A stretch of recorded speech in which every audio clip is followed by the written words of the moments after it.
බිව්වා වගේ. ඒ කියන්නේ මොකක්ද? තැනකට ගිහිල්ලා අඩුවෙන් බීහම මීයා බිව්වා කියලා. එහෙමද? බීපු නැති කෙනෙක් ඉස්සරලාම බීහම මීයා බිව්වා කියලා. නෑ. ඊට වඩා වෙනස් කතාවක් තියෙනවා. කුමාරතුංග මුනිදාස සූරීන්ගේ කතාවක් තියෙනවා මීයා බිව්වේ. දසක්දා මීයකට අහු වෙනවා රාටිකක්. රාටිකක් වල මීයා රාටික බොනවා. මීයට හොඳටම වේරි.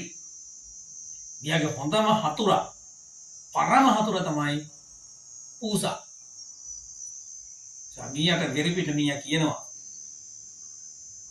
පරි වෙලාවත් මට පූසෙක් අහු වුණොත් අල්ලලා නමලා දෙකට කඩලා කහල කොට විසික් කරනවා. ගෙදර ඉන්න පොඩි එකෙක් මේක අහගෙන ඉන්නවා. වෙලා පොඩි එකා දොර මුල්ලේ හැංගිලා ඥාව් ඥාව් ඥාව් මීයාගේ වෙරේ හින්දිනවා. මීයාගේ තේ පූසෙක් ආවා තමයි කියලා අනේ දේවයන් වහන්සේ මේ ගැත්තන් අනුකම්පා කරන්න. නොදැනුවත්ව මම රාටිකක් බිව්වා. මට මොනවා කියවුණාද මට දන්නේ නැහැ. මට සමා වෙන්න.